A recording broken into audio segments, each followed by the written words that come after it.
Welcome to another exciting episode of Musa and Show. Here is what we have today. Sanibona, ngibone le article le ebhalwe eSunday Times elingenzeka iANC igcina iyeka le ndaba ukukhulisa iVAT ngo-0.5 this year and 0.5 next year ngoba kulesikhathi ebhekene naso manje sisinama challenges kakhulu. Kufuneka bathola ama-political parties abazovota nabo ukuphasisa i-Division of Revenue Bill. Iyona nkinga ekhona ke manje. I-ANC ke ithatha igxathu lokukhuluma nama-political parties wonke akhona ukuze bathole laba bazokhulumisana nabo. Asizazi-ke iy'thembiso ukuthi zithini. Ngeviki eliphelile usolwe kakhulu uHerman Mashaba ngoba wabathembisa abantu base-South Africa. Wathi impela iVAT ngeke ikhuphuke ngoba ukhulumile yena ne-ANC bavumelana ukuthi uma evota nabo iVAT ngeke izikhuphuke. Kodwa sithola ama-messages sonke asazisayo ukuthi FNB, ama-bank, ney'ndawo ey'ningi, ama-policies besazisa ukuthi ngenxa ye-VAT ezokhuphuka kunama-changes azoba khona. So sase siyaphenika-ke. Kwakhulunywa-ke kakhulu-ke ngeviki eliphilile. Kodwa umncango we-Action SA wakhuluma kanje yena. The Action SA just make a sober decision yokuthi we're going to support the budget on condition we remove VAT. That's not a condition man. Yilokho nje kuphela. So now i-Action SA yes izoyisupporta i-fiscal framework as tabled tomorrow and ine-amendment leyo ukuthi there will be no VAT. So ungavumi-ke bafowethu ukuthi nihambe nidukiswa abantu bekhuluma izinto ezingekho umsangano, because by the way i-VAT uma izonyuka bekumele inyuke ngomhla ka-1 May. Ngeke isanyuka because i-amendment isi-effectiwe kwi-framework, and by the way ANC have agreed ukuthi there will be no increase ye-VAT. And uma ngathiwa khona ubukurukuru obenzekalayo behind the scene, anyway i-budget kumele ibuye ngoJune. Ngeke i-Action SA iphasa i-budget eyobe ine-VAT increase. Yilokho kufanele sikwazi bafowethu. Njengoba umuzwa kumncango echaza la ukuthi ngokwesivumelwano sabo abanaso ne-ANC iVAT ngeke isanyuka. Kodwa uma kungase kwenzeka i-ANC ingasasigcini isethembiso ebese iyasuka iyakhuphuka iVAT ngalo 0.5 kulonyaka phinde ku 0.5 kulonyaka ozayo, bayazi ukuthi kusazovotwa for i-Division of Revenue Bill bese kuba lesithathu ngikhohliwe ke yona ngoba ibudget ivotelwa ka-3. Ukugcina kwayo izogcina mhlambe ngomhla ka-10 kuJune la iyothi mase sekuvotiwe khona yaphasa bese iyaphelela-ke ibudget. So uyibona i-ANC isifuna ama-political parties ezovota nawo manje yingoba inhloso yabo ukukhuphula iVAT. Kodwa ayisakwazi phela ukubuyela kwi-Action SA ngoba iyazi ukuthi inhloso yabo akusikho ukugcina isethembisa abasenza ne-Action SA. Inhloso ye-ANC akukhona ukuthi bafuna ukugcina isethembisa abasenza ne-Action SA. Inhloso yabo ukuthi baqhubeke ikhuphuke iVAT ngomhla ka-1 May. Nabo ubufakazi balento engiyishoyo. What I can explain to you is that we all did not agree with what Treasury came up with in terms of the budget. Including the ANC? Yes, of course. You didn't agree with the 1% VAT? We didn't agree with the 2%. And the 1%? We shifted over time to 0.5%, which we supported as the ANC. So the headline that says the ANC is now caving in and conceding to the removal of VAT, it's incorrect. Uma uyibuka kahle le video le bidlala ibhaliwe idate lapha phansi bottom left lapha phansi nje ibhaliwe ukuthi ivideo le yange-13 April 2025 of which bekuyizolo. Lapho umbalula akubeke kwacaca ukuthi as i-ANC lama headlines akhona athi bona manje sebeyacabangisisa futhi indaba yokukhuphuka kweVAT sebeyayiyeka, they are incorrect.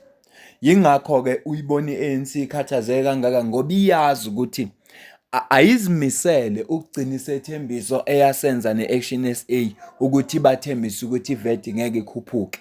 Manje sekufuneka bathole ama-political parties azovota nabo ngoba bayazi ukuthi manje sebenenkinga ukuthi i-Action SA angeke izivote nabo.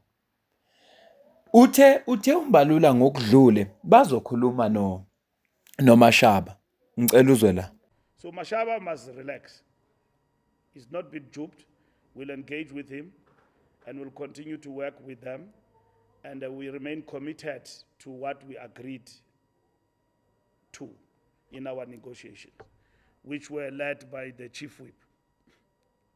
Now, those negotiations are gone. The SG is back on the driving seat with the negotiating team. We have been mandated, and as we speak now, I've written to all political parties. We're going to meet with them, discuss and negotiate the budget impasse. All right?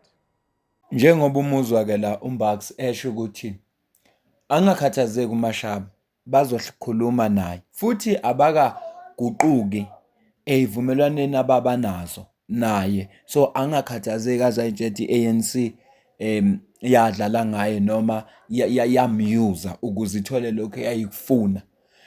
Ugogo uZile-ke ukhulumile naye ngoba bambuzile ngodaba. Siyakhumbula ukuthi i-ANC ihlanganile ne-DA ngeSaturday lapho bebeyokukhuluma khona ngoba phela funeka bahlukanise ukuthi bayaphi, ngabe bayehlukana noma bayaqhubeka nokusebenza ndawonye. Bahlangene-ke nabo baxoxa-ke ey'ngxoxweni zabo.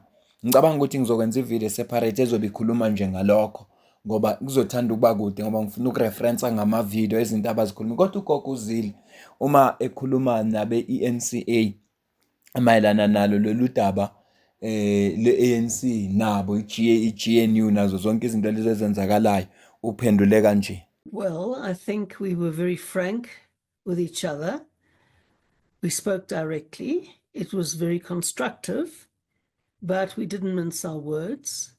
We all agreed that you need to have a rules-based GNU, but it has to start with the foundation stone of the statement of intent that we negotiated in June last year, and everything can build on that. And once we respect the statement of intent, we can certainly extend that to create rules for various different forms of engagement and decision-making.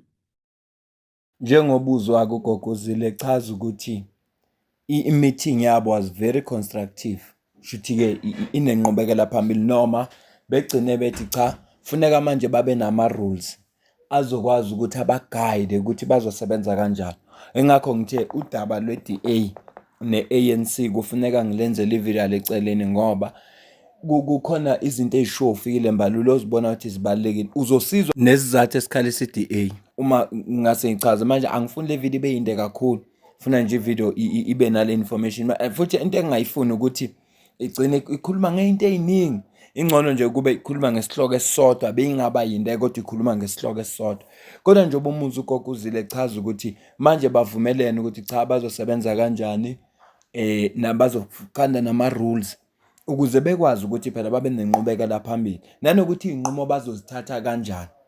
It has never been a decision to leave the GNU, so there doesn't have to be a decision to stay in the GNU. We continue in the GNU, we continue to push the envelope, we continue to drive a growth and jobs agenda.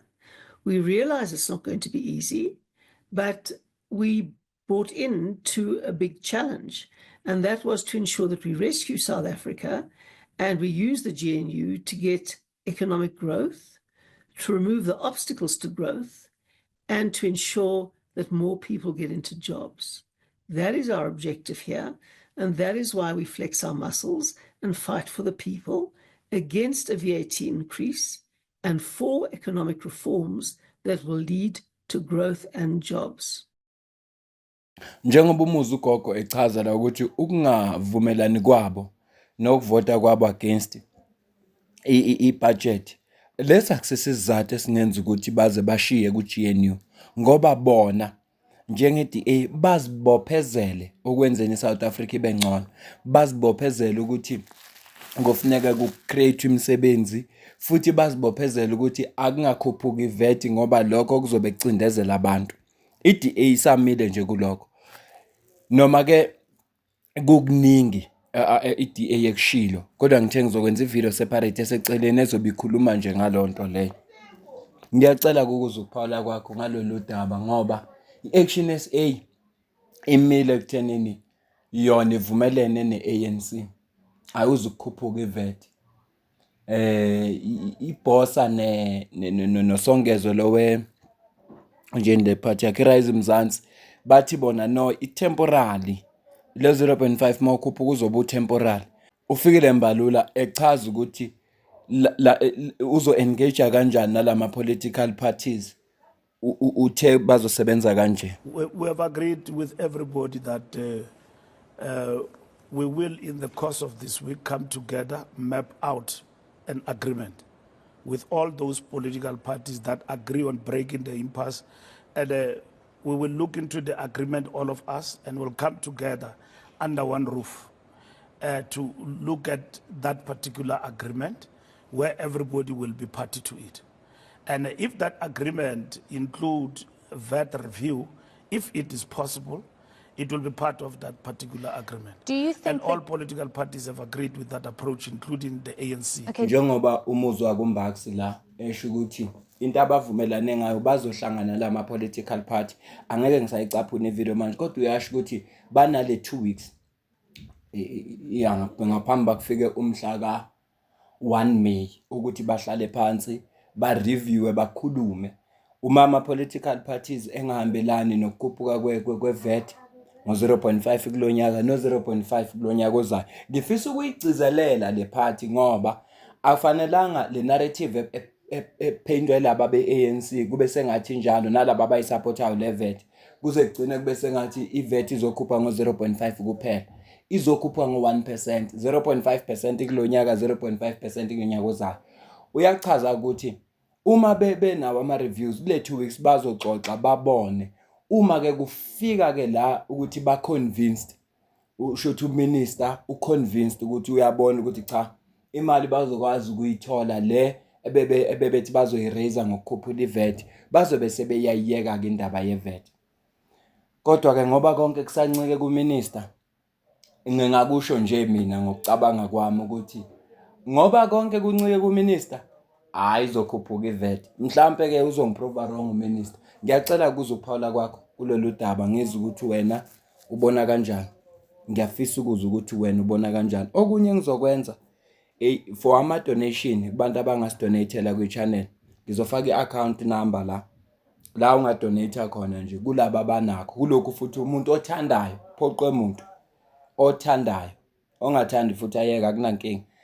Mina nawe sidibane kwivideo elandelayo. Ngiyabonga.